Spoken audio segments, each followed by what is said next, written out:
قربانی کی فضیلت بیان کرتے ہوئے ارشاد فرماتے ہیں ما عمل ابن آدم من عمل یوم النحر احب الی اللہ من احراق الدم وانه لیاتی یوم القیامۃ بقرونها واشعارها واضلالها وان الدم لیقع عند اللہ بمکان قبل ان یقع علی الارض فطیبوا بها نفسا۔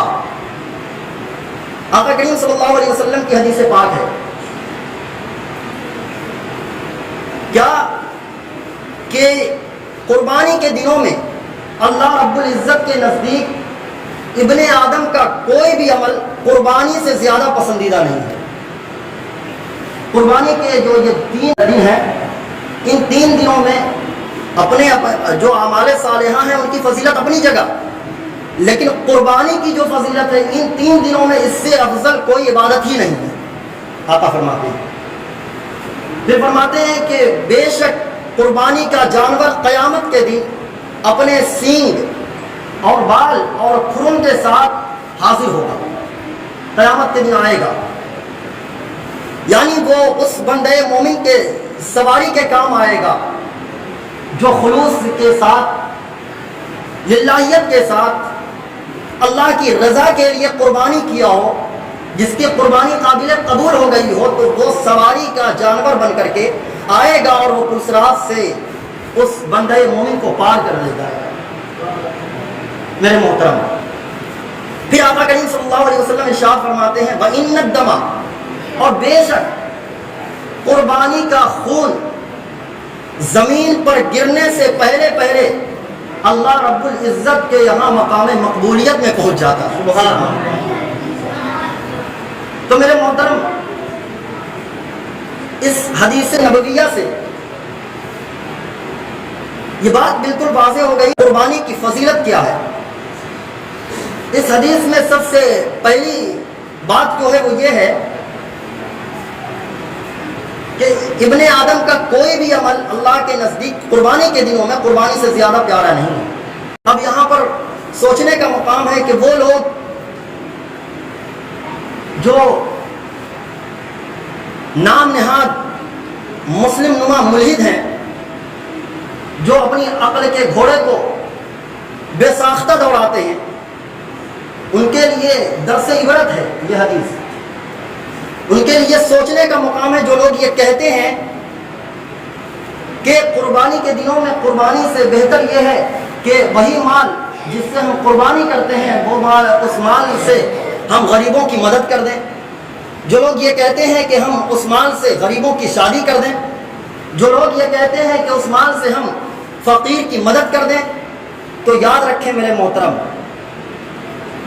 ایسے عقل کے ٹوروں کو کون سمجھائے کہ قربانی ایک الگ عبادت ہے، وہ ایک الگ عبادت ہے، اور قربانی واجب ہے، اور کسی کی مدد کرنا یہ نفل میں شامل ہے۔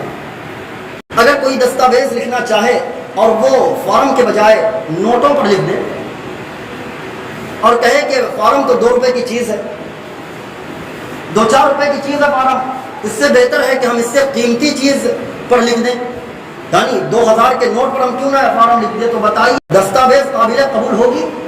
کبھی نہیں ہو سکتی، چاہے وہ 2000 کا نوٹ ہی کیوں نہ ہو، اس پر لکھنے سے کبھی قابل قبول نہیں ہو سکتی۔ یوں ہی موٹر اور ہوائی جہاز والوں نے ایک طریقہ اپنایا ہے اور ایک قانون بنایا ہے کہ موٹر گاڑی اور ہوائی جہاز یہ صرف اور صرف پیٹرول کے ذریعے ہی چل سکتے ہیں۔ اب کوئی اپنی عقل کے گھوڑے کو دوڑائے اور کہے کہ ہم اس میں یعنی موٹر گاڑی میں ہم عطر ڈال کر کے اسے چلائیں گے، تو جو کہ اس سے قیمتی چیز ہے، تو بتائیے دنیا اس کے بارے میں کیا کہے گی؟ ارے یہی نہ کہے گی کہ شاید اس کے دماغ کی مشنری کا کوئی پرزہ خراب ہو چکا ہے، یا شاید اس کی ترقی پسند طبیعت کا جانور اس کی عقل کی کھیتی کو چڑھ گیا ہے۔ ارے یہی کہے گی نا دنیا۔ میرے محترم، سوچنے کا مقام ہے شریعت کے معاملے میں مداخلت کرنے والے لوگ آخر کیا چاہتے ہیں؟ ایسے لوگوں کو کیسے سمجھایا جائے؟ گو کتابیں پڑھ لی کیا کہ سمجھتے ہیں ہم امام اعظم سے بس جو بھری چھوٹے رہ گئے. میرے محترم یاد رکھیے کہ جس طرح سے موٹر گاڑی میں پٹرول کے علاوہ آپ اگر چاہیں کہ عطر ڈال کے چلائیں تو نہیں چل سکتی گاڑی، یوں ہی قربانی ایک اہم عبادت ہے، ایک افضل عبادت ہے، اور اس کا قانون یہ ہے کہ بغیر جانور کے ذبح کیے ہوئے قربانی قابل قبول نہیں ہو سکتی. اب کوئی چاہے جتنا ہی خیرات کر دے، قربانی کے جانور کے برابر سونے چاندی خیرات کر دے یا سونے چاندی کا خزانہ ہی خیرات کر دے، جواہرات لٹا دے، بلکہ اپنی مالیات کے میں جتنی چیزیں ہیں سب کو قربان کر دے، لیکن یاد رکھیے میرے محترم قربانی اس وقت تک قابل قبول نہیں ہو سکتی جب تک کہ جانور کا خون نہ بہایا جائے. اس لیے کہ آقا کریم صلی اللہ علیہ وسلم نے ارشاد فرمایا من احراق الدم، یہ حدیث پاک واضح کر لفظوں میں اعلان کر رہی ہے کہ جب تک جانور کا خون بہایا نہ جائے گا قربانی قابل قبول نہیں ہو سکتی. میرے محترم آئیے ایک اور حدیث پاک سماعت کریں. آقا کریم صلی اللہ علیہ وآلہ وسلم کی بارگاہ میں صحابہ کرام عرضگزار ہوتے ہیں. حضرت زید بن ارقم سے یہ روایت ہے، عرضگزار ہوتے ہیں کہ یا رسول اللہ صلی اللہ علیہ وسلم ما ھذا الاضحى، یعنی اے اللہ کے پیارے حبیب صلی اللہ علیہ وسلم ان قربانیوں کی حقیقت کیا ہے؟ تو ہم سب کے پیارے آقا صلی اللہ علیہ وسلم ارشاد فرماتے ہیں، کیا فرماتے ہیں؟ سنت ابیکم ابراہیم، یعنی یہ تمہارے باپ ابراہیم کی سنت ہے. سبحان اللہ، کیا ہے؟ یہ تمہارے باپ ابراہیم علیہ السلام کی سنت ہے.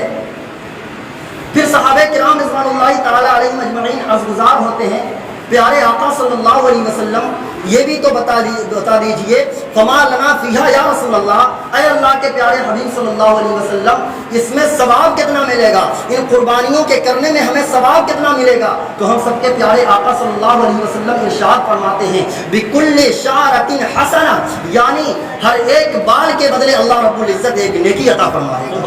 سبحان اللہ. اب ذرا غور کرنے کا مقام ہے، یہاں پر اہل علم کے لیے ایک بہت ہی لطیف نکتہ ہے، اور وہ نکتہ کیا ہے جانتے ہیں؟ وہ یہ کہ شعرۃ اور حسنۃ جو ہے یہ دونوں نکرہ ہے. شعرۃ کی جو تنوین ہے یہ تحقیر کے لیے، کمی بیان کرنے کے لیے.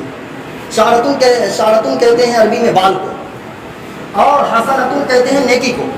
تو حسنۃ کی جو تنوین ہے یہ افضلیت تعظیم بیان کرنے کے لیے، عظمت بیان کرنے کے لیے. تو پتہ یہ چلا کہ قربانی کے جانور کے چھوٹے سے چھوٹے بال کے صدقے اللہ رب العزت ایک عظیم سے عظیم نیکی عنایت فرمائے گا کہ جس کا انسان شمار بھی نہیں کر سکتا.